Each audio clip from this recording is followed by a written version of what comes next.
Viele unserer Kunden, unserer Zuschauer, Klienten, Mandanten, Zuhörer, wie auch immer man sie nennen will, also die treibt ja die Suche nach dem besten Plan B. So ist das bei vielen meiner vermögenden Mandanten, die ich habe, die eben Vermögenswerte aufgebaut haben und dann irgendwann fragen, was mache ich denn jetzt damit? Ich möchte nicht unbedingt im Euroraum bleiben. Und wenn man weltweit guckt, dann geht es natürlich nachher auch darum, nicht nur Vermögen aufzubauen, sondern auch Vermögen zu sichern. Und das wäre dann der nächste Schritt. Es kommt auf den Mix drauf an vielleicht, ne? Also vielleicht zu kombinieren, nicht nur auf Deutschland. In Ruhe gucken, wie ist die wirtschaftliche Entwicklung, wie ist die politische Situation, wo ist die Lage meiner Immobilie, in welcher Bauqualität gehe ich rein. Auch in Dubai gibt es Immobilien, die sind schlecht gebaut. Kunde oder Mandant von dir, was sind das so für Menschen? Also ab welchem, sagen wir mal, Investment oder finanziellen Rahmen ist es interessant, sich mit dir in Verbindung zu setzen? Es ist ein schönes Erlebnis, wenn man dort Menschen hat, die bisher, sagen wir mal, 100.000 Euro Steuern bezahlt haben. Das ist schon ein super Verdienst, die ganzen Jahre. Und dann plötzlich merken, so jetzt komme ich mit diesen geeigneten Anlagen runter auf 20.000 Euro, die ich im Jahr habe. Und diese Liquidität wird ja wieder investiert. Seit Corona haben sich in Deutschland viele ein Wohnmobil gekauft. Und jetzt fehlt es aber an Wohnmobilstellplätzen. Also das ist tatsächlich ein Markt, der sich da etabliert hat, wo man relativ hohe Preise auch erzielen kann. Wie sieht es denn aus mit dem Verkauf einer Immobilie? Bist du da auch ein Sparring-Partner für Mandanten, die jetzt vielleicht hier zuschauen und zuhören? Wenn man plötzlich irgendetwas abschneidet und woanders hingeht, das muss Stück für Stück über mehrere Jahre vorbereitet werden. Das geht nicht von heute auf morgen. Perspektive Ausland. Der Podcast für Unternehmer und Freiberufler, die es ins Ausland zieht. Egal ob Steuerplanung, Auslandsfirmengründung oder Lifestyle-Fragen. Hier geht's jede Woche zur Sache. Und hier sind deine Gastgeber, Daniel Taborek und Sebastian Sauerborn. Wir sprechen ja jede Woche mit interessanten Menschen über interessante Themen hier bei uns auf dem Kanal von Perspektive Ausland. Und wir freuen uns, lieber Sven Hauer, dass du heute Zeit für uns hast und wir über ein sehr wichtiges Thema sprechen können. Also herzlich willkommen nochmal bei uns auf dem Kanal. Vielen Dank für die Einladung. Viele unserer Kunden, unserer Zuschauer, Klienten, Mandanten, Zuhörer, wie auch immer man sie nennen will, also die treibt ja die Suche nach dem besten Plan B zurzeit um. Also darum dreht sich es in unseren Beratungsgesprächen fast jeden Tag, bei dir ja mittlerweile auch. Viele, gerade unter dem Hintergrund des aktuellen Weltgeschehens, einer möglichen drohenden Finanzkrachs und so weiter und so fort, möchten gerne ihr Vermögen sowohl geografisch diversifizieren, aber sie möchten natürlich auch ihr Vermögen in verschiedene Sachwerten diversifizieren. Und bei beiden dieser Aufgabenstellungen spielen Immobilien eine ganz, ganz wichtige Rolle. Und du bist ja eigentlich ein Ex-Banker, wenn man so will. Also du warst Banker früher und hast dich dann sehr, sehr tief in das Thema Immobilien eingegraben, bist eigentlich dort wirklich ein ausgewiesener Experte, hilfst Mandanten dabei, sie klug und richtig oder günstig zu finanzieren. Und wir haben uns ja auch kennengelernt jetzt, also wir kannten uns schon vorher, aber wir haben jetzt mehr miteinander zu tun gehabt, weil es ja auch darum geht, um Auslandsimmobilien. Zum Beispiel, wo wir gemeinsam ja gewesen sind in Sansibar. Vielleicht haben wir nachher nochmal 2, 3 Minuten Zeit, auch darüber zu sprechen. Das ist ja ein Thema, was uns beide verbunden hat, in Verbindung mit unseren Mandanten, mit denen wir gemeinsam da in Sansibar gewesen sind, wo es also auch darum geht, vielleicht Vermögen zu diversifizieren, im Ausland zu investieren. Aber das ist ein Thema, wie gesagt, das du relativ so 360 Grad gut beherrschst. Vielleicht habe ich was ganz Wichtiges vergessen und du hast jetzt die Möglichkeit, noch was zu ergänzen, was deine Expertise betrifft. Also kurz zu mir. Ja, ich bin Ex-Banker. Ich war viele Jahre Kreditentscheider an einer Bank. Habe dort die Immobilienfinanzierung in Deutschland begleitet, sowohl für Investoren als auch für den Otto-Normalverbraucher.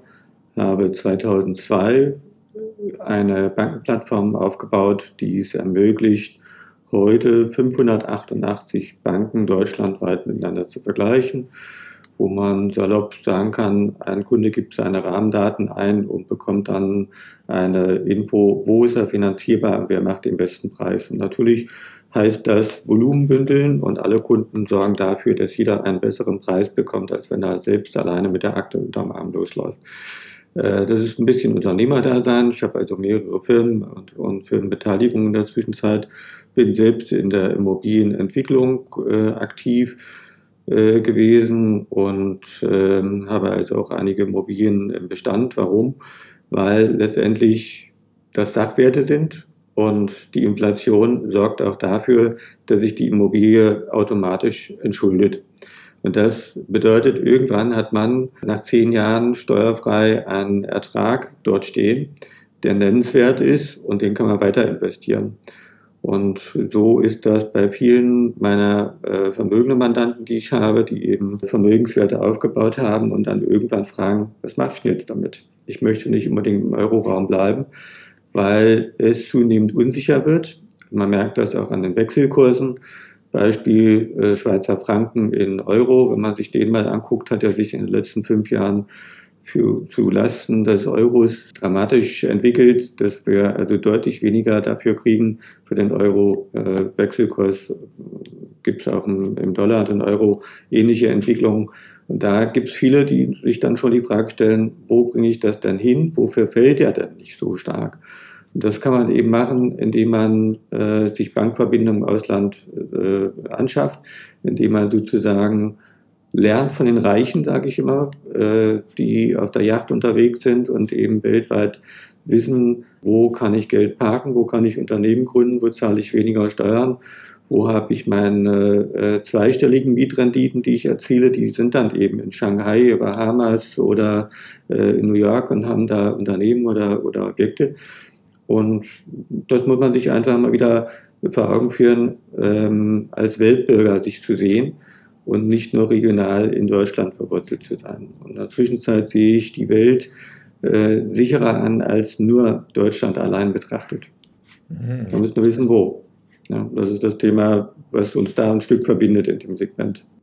Naja, über das Wo reden wir vielleicht nachher nochmal ganz kurz. Aber jetzt generell, Sven, Immobilieninvestitionen. Also es gibt ja eine ganze Reihe von YouTube-Kanälen oder sozialen Medien, wo regelrecht ein Horrorszenario aufgebaut wird, wo davor gewarnt wird, jetzt noch überhaupt in Immobilien zu investieren, wo gesagt wird, verkauf alle deine Immobilien.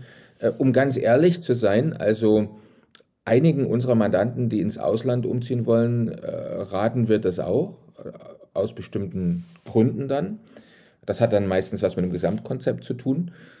Aber wie siehst du das jetzt mit der Panikmache, die teilweise betrieben wird, auf keinen Fall jetzt in Immobilien zu investieren, in Deutschland wohlgemerkt, im ganzen Gegenteil, sich möglicherweise jeglicher Immobilie zu entledigen? Da hätten wir jetzt gerne mal dein Statement als Experte dazu. 2 Punkte, die am wichtigsten sind. Panikmache ist nie gut. Zweitens, man muss natürlich gucken, dass man eine gute Mischung hat. Du gehst mit allen Anlageformen. Nur auf die deutsche Immobilie zu setzen, ist nicht gut. Komplett darauf zu verzichten, aber auch nicht. Weil wir letztendlich ja Möglichkeiten haben, auch Geld zu verdienen. Es gibt entsprechende Lagen, die sind gut. Wir können letztendlich zum Beispiel, wenn ich in bestimmten B-Städten im Moment gucke, die also noch nicht so preislich überhitzt sind wie jetzt die A-Städte Berlin oder München, nach wie vor zweistellige Renditen erzielen. Wir haben im Moment die Situation in Deutschland, dass die Mietpreise aufgrund des sehr eingebrochenen Wohnungsmarktes in den letzten Jahren massiv steigen, die Kaufpreise aber um gut 20% gesunken sind. Das heißt, Immobilien rechnen sich wieder komplett aus der Miete. Der Mieter zahlt das Darlehen, was ich dafür aufnehmen muss, als Kaufpreis ab. Daneben birgt die Inflation, die ja bei 2% sein soll. Das ist Wunschdenken der Politik, aber gefühlt ist sie für uns alle deutlich höher. Gefühlt auch bei 7-8%. Und wenn man die daneben legt, dann habe ich im Prinzip alle 10 Jahre schon nahezu eine Preisverdopplung, nämlich nach Inflation, nach Restschuld, wie gesagt, Mieter zahlt die Immobilie ab, und nach der Steuererstattung. Auch da kann man natürlich, wenn man vernünftig in bestimmte Immobiliensegmente investiert, im Moment wird in Deutschland der Neubau sehr stark gefördert mit einer erhöhten Abschreibung, fast 10% in den ersten 4 Jahren, gutes Geld verdienen. Und das ist also eine gesunde Beimischung, um Vermögen aufzubauen. Darum geht es ja. Und wenn man weltweit guckt, dann geht es natürlich nachher auch darum, nicht nur Vermögen aufzubauen, sondern auch Vermögen zu sichern. Und das wäre dann der nächste Schritt. Also ich würde nicht sagen, dass man gar nicht mehr in deutsche Immobilien investieren soll und jetzt auf alles verkaufen soll, auf Teufel komm raus. Wichtig ist, und das lernt man eigentlich schon im kleinen Einmaleins, wenn man sich mit den Immobilien beschäftigt, Lage, Lage, Lage. Die ist wichtig und die muss man sich einfach angucken. Wie sieht der Markt dort aus? Wie hat sich die Bevölkerung entwickelt?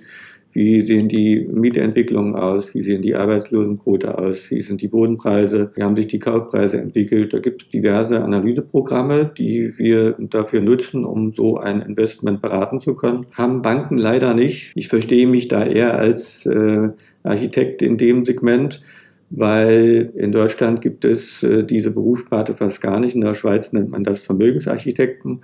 Und das, was die Privatbanken noch vor der veränderten Gesetzeslage gemacht haben, nämlich den vermögenden Kunden auch in der Steuergestaltung zu beraten, das fehlt heute. Und Banken tun das nicht, Steuerberater haben keine Zeit. Und diese Kombination, das zu organisieren mit Experten, die sich da richtig gut auskennen, das ist mein Job. Also ich sehe mich dort als Vermögensarchitekt. Ja, schönes Wort eigentlich, ne? Ja, jetzt hast du schon angesprochen, das Thema Auslandsimmobilien. Du hast auch so gesagt, es kommt auf den Mix drauf an, vielleicht, ne? Also vielleicht zu kombinieren, nicht nur auf Deutschland zu schauen. Gibt es da so Regionen, wo du sagst, auf keinen Fall in dieser Region, oder gibt es Regionen, wo du sagst, da könntest du es machen? Ich hatte heute mit einem Kunden gesprochen, der hat in Teneriffa zum Beispiel Immobilien. Wir haben Kunden, die in Georgien Immobilien auch haben. Jetzt machen wir übrigens bald eine Reise nach Serbien. Sehr, sehr interessant. Da soll es auch noch gute Immobilienpreise geben. Wir schauen uns das jetzt an, aber da liegt es mehr daran, dass Plan B Mandanten oder interessierte Mandanten in Serbien eine kleine Immobilie kaufen wollen, um sich dort ein Visum sozusagen, also im Prinzip die Ansässigkeit damit zu erwerben. Und da reicht ja eine Investition von 20.000 Euro, die ist jetzt weniger kritisch. Aber bei dem, was du machst, geht es ja wirklich auch eher um Rendite und Vermögen zu diversifizieren und nicht nur um 20.000 Euro. Deswegen die Frage, gibt es so Länder, wo du sagst, die kann ich empfehlen, oder da lass lieber die Finger davon, wenn es um höhere Summen geht? Also grundsätzlich gibt es keine Länder, die ich ausschließe. Man muss sich immer die politische Situation angucken, die wirtschaftliche Situation. Und es gilt eben auch mal zu gucken, wie haben sich dann in den letzten Jahren, vielleicht auch Jahrzehnten dort die Immobilienpreise entwickelt, wie hat sich die Kultur dort entwickelt und gibt es jetzt aktuell einen Riesenhype. Das verzeichne ich im Übrigen auch in Dubai aktuell. Ich finde den Hype sehr stark. Es gibt eine Prognose, dass bis 2040 das Bevölkerungswachstum sich nochmal verdreifachen soll. Kann sein, dass das gehalten wird. Der Scheich hat alle Dinge, die er sich vorgenommen hat, erfüllt bisher. Aber es gibt auch einen Spruch, den ich für mich persönlich so verinnerlicht habe. Der ist einige Jahre zurück, wo er gesagt hat, mein Vater ist auf dem Kamel geritten. Ich fahre Land Rover, mein Sohn fährt Mercedes und mein Enkel wird höchstwahrscheinlich auch wieder auf dem Esel reiten. Und das ist das, was man sich einfach vor Augen führen muss. Es gibt Menschen, die lösen und die entwickeln. Das sind Unternehmer. Wenn eine gewisse Sättigung passiert ist, und das ist auch ein Teil, den man hier in Deutschland teilweise sieht, dann passiert keine großartige Entwicklung mehr.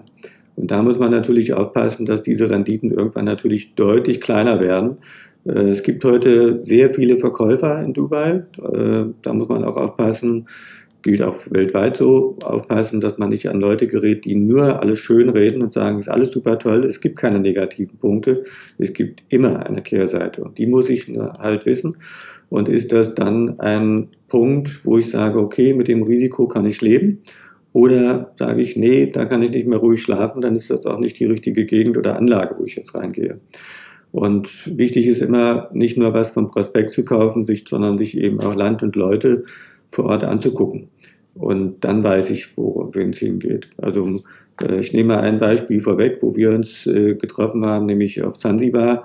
Ich wäre ohne dieses Dauervisa wahrscheinlich nie auf die Idee gekommen, mir mal in Tansania, Sansibar gehört zu Tansania, dort ein Haus anzugucken oder Immobilien anzugucken, wenn nicht ein Punkt dazukommt, nämlich die Leute, die das vor Ort entwickeln.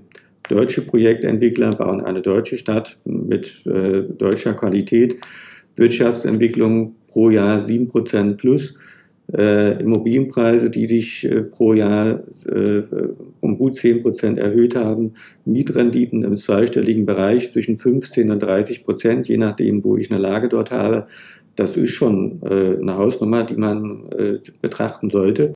Sebastian und Daniel haben ein tolles Programm für eine Plan-B-Reise nach Sansibar vorbereitet. Außer Plan-B-Workshops vor Ort besichtigen wir das deutsche Stadtprojekt Fumba Town. Wir treffen die deutschen Stadtplaner vor Ort und vor allem Auswanderer, die schon in der Stadt wohnen.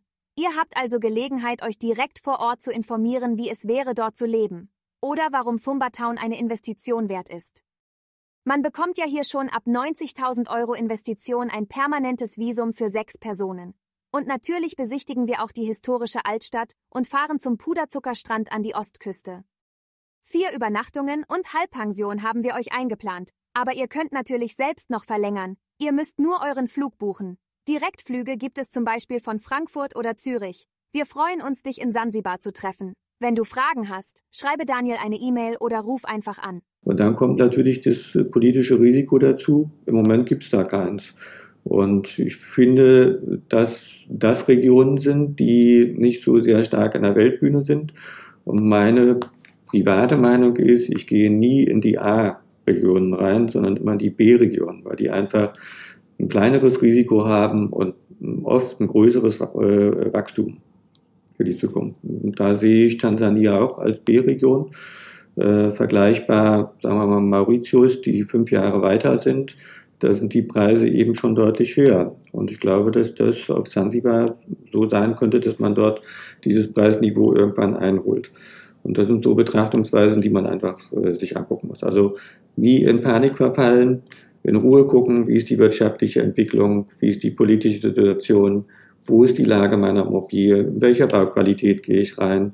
Auch in Dubai gibt es Immobilien, die sind schlecht gebaut, die haben hohen Leerstände, gibt aber auch Immobilien, die laufen gut, die sind immer voll vermietet, haben eine super Qualität.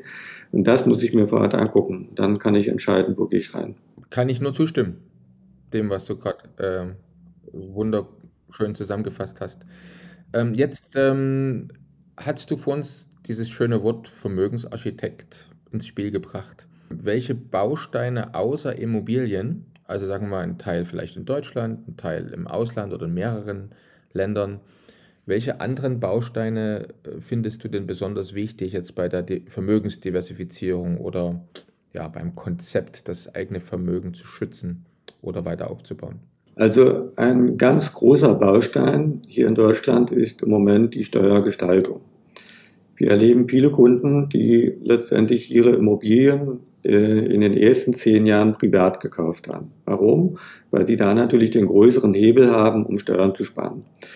Nach 10 Jahren vergessen aber viele das und sind dann in einer Steuerfalle, weil ich die ganzen Mieteinnahmen versteuern muss mit meinem Spitzensteuersatz, den viele dann oft erreichen. 45% Steuern zahlen die dann auf ihre Mieteinnahmen. Das muss nicht sein. Das Kapital ist in Stein gebunden und sie können damit nicht weiter wachsen. Was tun wir? Eigentlich genau das, was eigentlich auch ein Steuerberater machen müsste als Empfehlung. Wir empfehlen einen Verkauf der Immobilie in eine vermögensverwaltende Struktur. Das kann zum Beispiel eine GmbH und Co. KG sein, Holdingstruktur, Stiftung, kommt manchmal auch vor, Genossenschaften sind ein Thema, wo man perspektivisch die Steuerlast deutlich senkt, freies Kapital bekommt, um weiter Vermögen aufbauen zu können. Das ist ein ganz großer Baustein in der Vermögensarchitektur.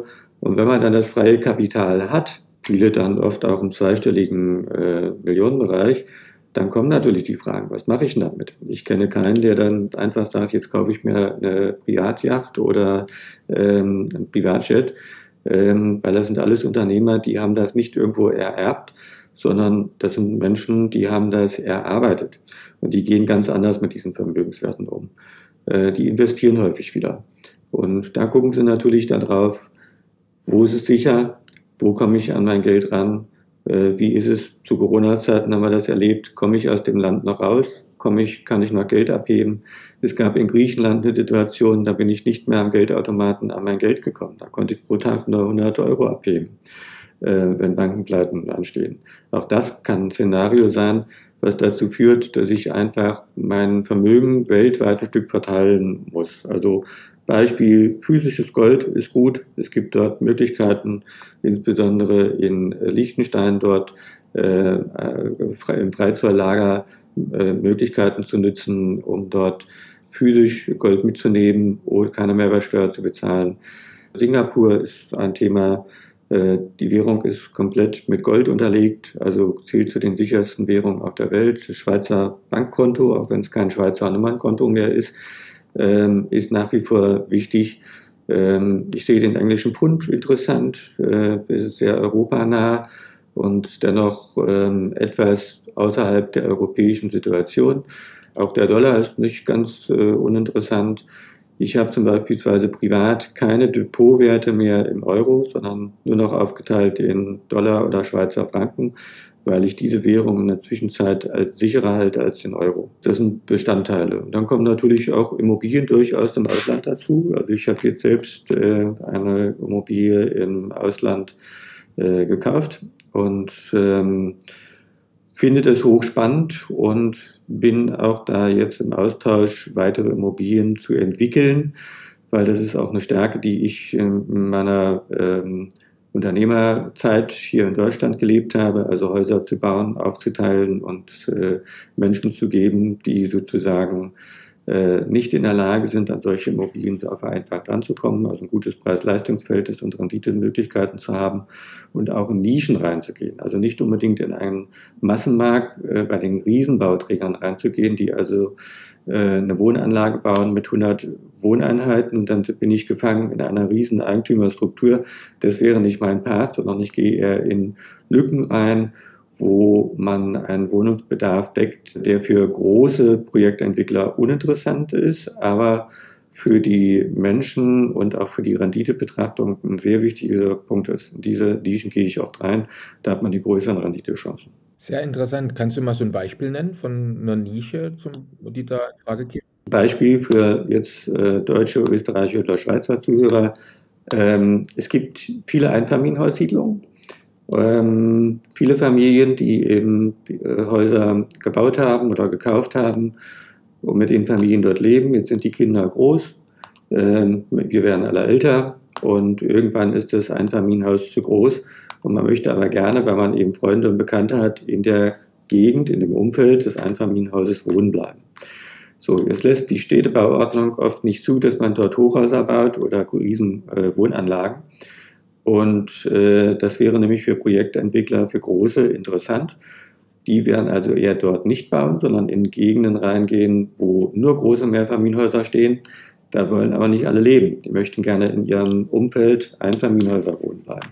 Und das sind diese Lücken, die ich meine. Da kann man letztendlich kleinere Mehrfamilienhäuser hinsetzen, die eben aufgeteilt werden im Wohneigentum. Man kann sie altengerecht gestalten, also 2 Etagen, quasi mit dem Fahrstuhl, barrierefrei. Das ist genau das, was eben dort nachgefragt wird. Und meine Erfahrung ist, das wird mega angenommen, weil einfach nichts da ist auf dem Markt. Das beschäftigt sich keiner damit. Das ist ein Beispiel, wo man den Bedarf decken kann, was ich als mittelständischer Unternehmer gut leisten und umsetzen kann und für die großen Projektentwickler zu interessant ist, weil die einfach in größere Volumina haben. Ja. Ich habe das dann oft in Investitionsmöglichkeiten oder so ein Haus, wenn man da sowas baut, bis maximal 5 Millionen. Da fangen die großen Projektentwickler erst gar nicht an. Also für die ist das eher zu klein. Die wollen im zweistelligen Bereich umsetzen und verdienen. Und das ist der Unterschied. Und in diese Nischen meine ich zum Beispiel. Ja, und das kann man auch im Ausland machen. Es gibt auch Seniorenresidenzen, die oft fehlen. Also eine Mischung zwischen jungen Wohnen und alten Wohnen. Die haben oft im Ausland ein ähnliches Thema wie wir hier in Deutschland, wo das viele Jahre vernachlässigt war. Interessantes Thema, auf alle Fälle. Jetzt, also wie kann man sich das vorstellen, der klassische Kunde oder Mandant von dir, was sind das so für Menschen? Also ab welchem, sagen wir mal, Investment oder finanziellen Rahmen ist es interessant, sich mit dir in Verbindung zu setzen? In der Regel sagt man, man spricht von einem vermögenden Kunden, wenn er mehr als 60.000 Euro per anno netto zur Verfügung hat. Das ist in Deutschland im Prinzip schon ein vermögender Kunde und da kann ich entsprechend auch Steuern sparen. Es gibt aber genauso gut auch Family Offices, die ich betreue, die im zweistelligen oder sogar dreistelligen Bereich unterwegs sind, die sich das sind ehemalige Unternehmerfamilien aus Deutschland, die ihre Unternehmen verkauft haben, in der Zwischenzeit eine Schweizer Staatsbürgerschaft haben, ihr Vermögen in einer vermögensverwaltenden AG in der Schweiz angelegt haben, mit mehreren Familien zusammen einen Fonds in Liechtenstein aufgemacht haben und darüber wiederum Immobilien in deutschen GmbH kaufen. Das ist eine vermögensverwaltende Struktur, wo man in Niedrigsteuersätze unterwegs ist. Also auch solche Unternehmer betreue ich dort. Also sowohl denjenigen, der Vermögen aufbauen will, vielleicht eine kleine Eigentumswohnung hat, aber bisher nie die Möglichkeit hatte, jemanden zu finden, der Vermögensaufbau versteht, Vermögenssicherung versteht und sich nicht als Verkäufer sieht. Ich sehe mich da nicht als Verkäufer, sondern wie gesagt als Architekt. Wir gucken dort wir denken in Problemlösungen. Probleme gibt es ja eigentlich gar nicht, sondern eine Herausforderung. Die müssen wir letztendlich lösen. Das ist eigentlich so das Thema. Also du redest jetzt bei den Hörern und Kunden, weil du sagst zweistellig oder dreistellig, du meinst zwei- oder dreistellige Millionen Vermögen wahrscheinlich dann in dem Korrekt. Also sowohl größere Family Offices, die ich dort als Kunden habe, aber mir macht es auch Spaß, den kleineren, der sozusagen anfängt und dort Vermögen aufzubauen. Und es ist ein schönes Erlebnis, wenn man dort Menschen hat, die bisher, sagen wir mal, 100.000 Euro Steuern bezahlt haben. Das ist schon ein super Verdienst die ganzen Jahre und dann plötzlich merken, so jetzt komme ich mit diesen geeigneten Anlagen runter auf 20.000 Euro, die ich im Jahr habe. Und diese Liquidität wird ja wieder investiert. Und damit baut man wirklich Vermögen auf. Und das kann dann eben in 10 Jahren bedeuten, dass ich da ein paar Millionen auf dem Konto habe.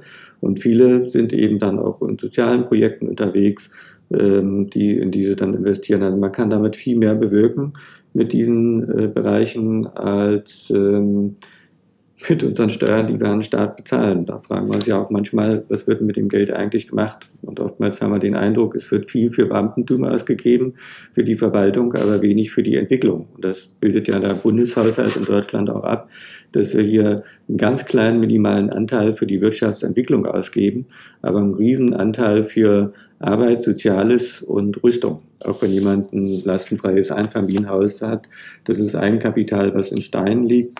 Da kann man Vermögensaufbau betreiben. Da gucken wir uns einfach an, dass man das breiter aufstellt, nicht nur auf eine Karte setzt, auch nicht nur auf eine Auslandsimmobilie setzt und auch nicht nur auf eine Eigentumswohnung in Deutschland setzt, sondern ein bisschen sich breit aufstellt und damit das Vermögen sicher aufstellt. Das ist sozusagen unsere Devise.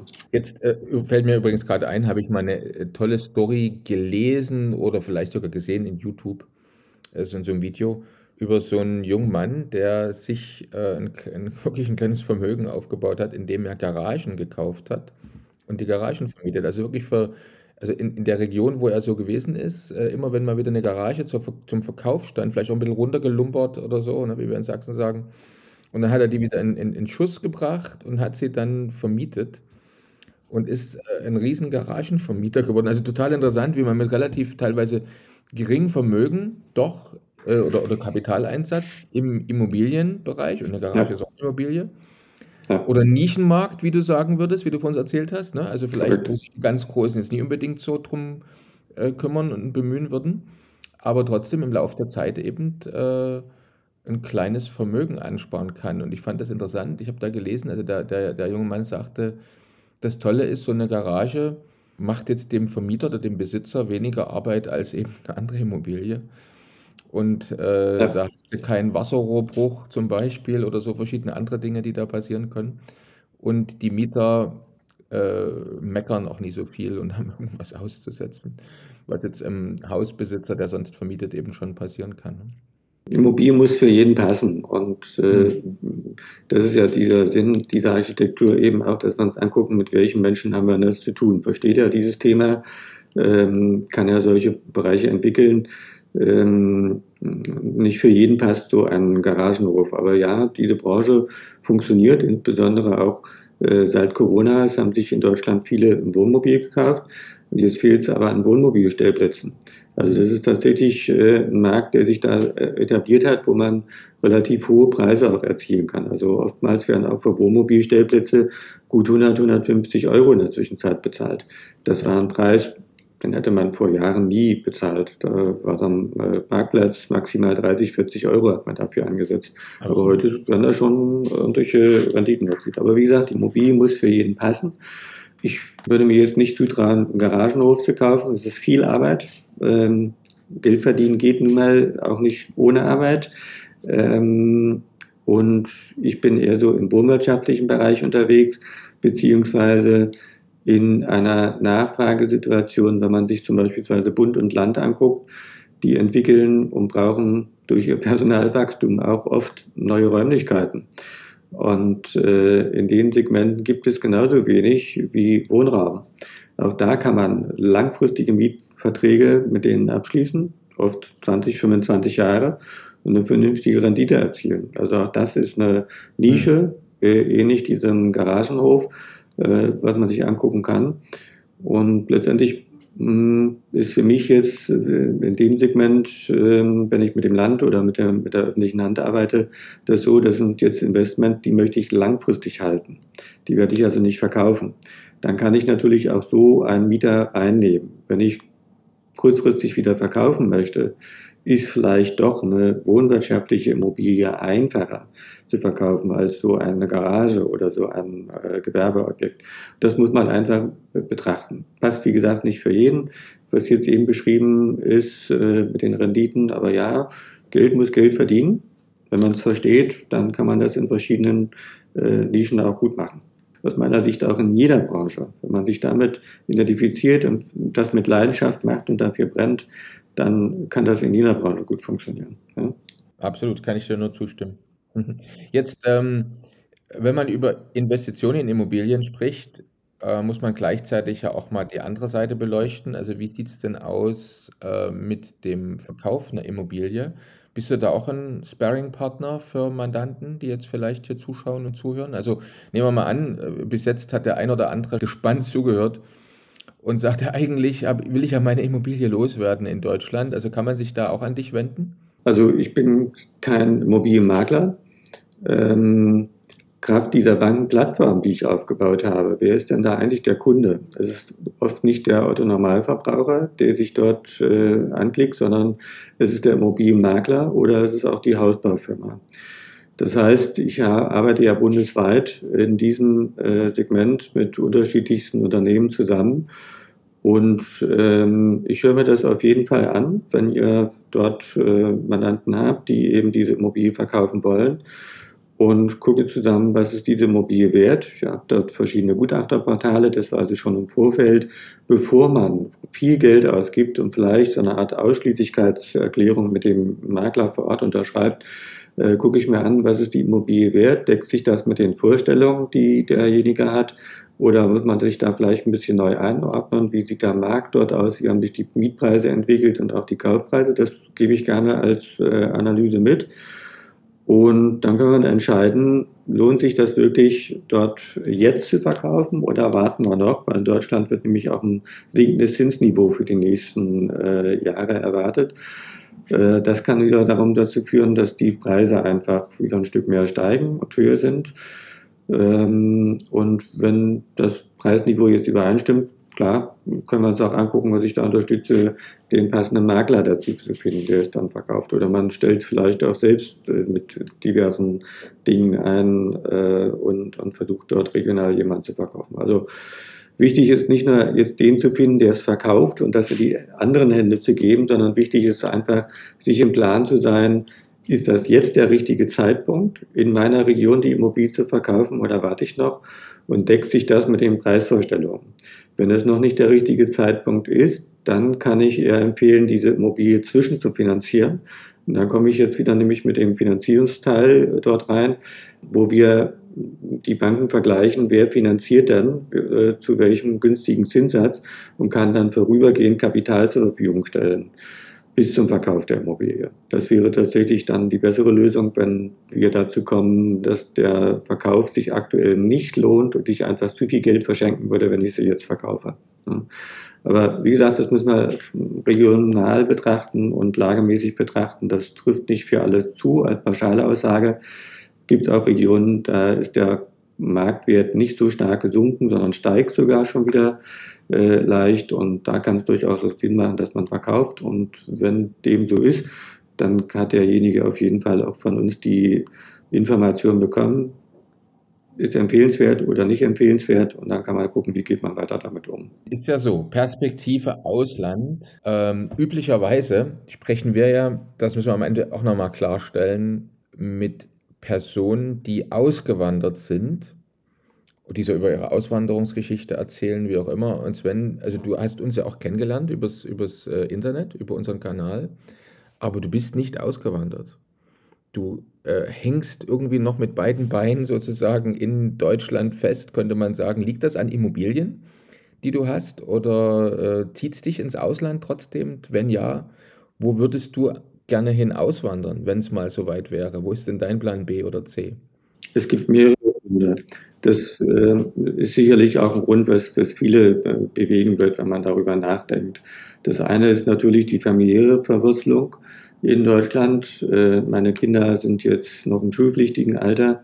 Das zweite ist sicherlich, ich habe hier Personalverantwortung. Ich habe hier also einige Unternehmen, die ich mitentwickle, gebe Stück für Stück in eine erweiterte Geschäftsleitung sozusagen auch Aufgaben ab, damit eben auch die nachfolgende Generation in solche Dinge reinwächst. Dann das zweite, ja, sicherlich auch Immobilien.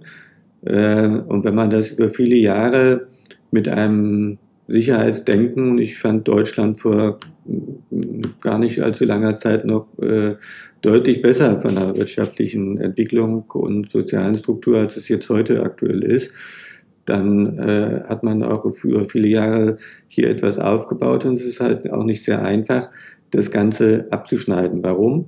Erstens, Wegzugbesteuerung ist ein großes Thema. Zweitens, das kostet sehr viel Geld, wenn man plötzlich irgendetwas abschneidet und woanders hingeht. Das muss Stück für Stück über mehrere Jahre vorbereitet werden. Das geht nicht von heute auf morgen. Wenn man nichts hat, ist es am einfachsten. Koffer packen, Rucksack packen und die Zelte woanders aufschlagen. Aber wenn man Immobilieneigentum hat und dann Unternehmen hat, soziale Verantwortung hat, Familie hat, ist es nicht ganz so einfach. Und das sind so diese Punkte, die man dabei beachten muss. Und zur Frage, wohin wird es mich ziehen? Höchstwahrscheinlich irgendwo, wo ich Menschen finde, die eine Mentalität haben, die wie ich gerne etwas entwickeln und in Lösungen denken. Das ist so mein Anspruch, den ich so an diese Region hege. Und klar, man möchte auch den Standard, den man so sich im Laufe der Jahre geschaffen hat, nicht ganz aufgeben. Das heißt jetzt nicht, dass ich jetzt hier mit der Luxustasche rumlaufen muss und genau nur da sein muss, wo ich die kriege. Das ist nicht mein Anspruch, sondern ich möchte einfach gute Lebensmittel zum Beispiel haben, gutes, sauberes Wasser haben, eine Kanalisation haben, wo also nicht unbedingt alles, was ich hier verbrauche, ins Meer geleitet wird, und dann kannst du nicht ins Meer gehen, weil überall alles stinkt. Das wäre jetzt nicht so meine Region. Das ist das, was ich so beachte. Und ich wandere gern, also müssen auch ein paar Berge da sein. Also das ist für jeden unterschiedliche Herangehensweise, warum, weshalb, wieso. Da finde ich gut, dass ihr so weltweit unterwegs seid und für jeden im Prinzip das offene Ohr habt und eben sagen könnt, Mensch, mit dem, was ich da gehört habe, da passt du eigentlich am besten dahin, guck dir das mal an, geh mal da vor Ort hin und nimm mal Tuchfühlung auf. Das ist eigentlich auch die richtige Herangehensweise. Ich wüsste jetzt kein anderes Unternehmen, was das so detailliert anbietet und so detailliert mit dem Netzwerk vor Ort rein schnuppert, wie ihr das tut. Also, Dankeschön. Danke zurück. Vielen Dank, hast du uns gut, jetzt sagen wir mal, wie soll man das sagen, ins Bild gesetzt, und ja. Schön, Sven. Also, gibt es noch irgendwas, was du den Zuschauern und Zuhörern mit auf den Weg geben möchtest jetzt? Oder vielleicht auch, wie sollten sie am besten mit dir Kontakt aufnehmen, wenn sie jetzt sagen, sie würden gerne deine Beratung zum Thema erhalten? Also Kontakt aufnehmen gerne mit einer Webadresse oder E-Mail-Adresse, die hier zum Ende eingeblendet werden kann. Es gibt auch auf der Webseite ein Terminbuchungstool, was wir dann haben. Was ich mitgeben kann, ist nichts überhastet entscheiden, nicht in Panik verfallen, nicht alles glauben, was in der Presse steht, sich Expertenmeinung holen, und zwar von denjenigen, die sich wirklich damit auskennen und auch unabhängig tätig sind, weil dann fährt man auch am besten damit. Das gilt sowohl für den Vermögensaufbau als auch für diejenigen, die im Prinzip das Land verlassen wollen, also die zweite Staatsbürgerschaft haben möchten oder die Staatsbürgerschaft aufgeben möchten oder einen Plan B mit dem Dauervisa suchen. Das ist eine Entscheidung, die man sehr wohl überdenken sollte. Es gibt immer Vor- und Nachteile und das Zusammenspiel macht es einfach. Ja. Und ich glaube, in dieser Runde, wie wir jetzt hier unterwegs sind, gibt es ja noch ein paar mehr Experten, die hier in eurem Netzwerk mit drin sind, ist das sehr gut aufgestellt, dass man auch das Passende für jeden dazu findet. Das ist so das, was ich da mitgeben kann. Einfach sich die Meinung holen und den Rat holen und dann unabhängig vom eigenen Bauchgefühl entscheiden, was passt zu mir und was will ich doch besser nicht. Vielen herzlichen Dank, kann ich nur sagen, Sven. Gerne. Es war wirklich voll von wertvollen Erkenntnissen. Sehr, sehr interessant, dir zuzuhören. Und man merkt wirklich, dass du das also ja, nicht nur mit Kopf sozusagen machst, sondern dass es deine ganze Intention ist, dass du da dich komplett einbringst in dieses Business. Und ja, wer mit dem Sven jetzt Kontakt aufnehmen möchte, blenden jetzt gleich hier die Kontaktdaten mit ein.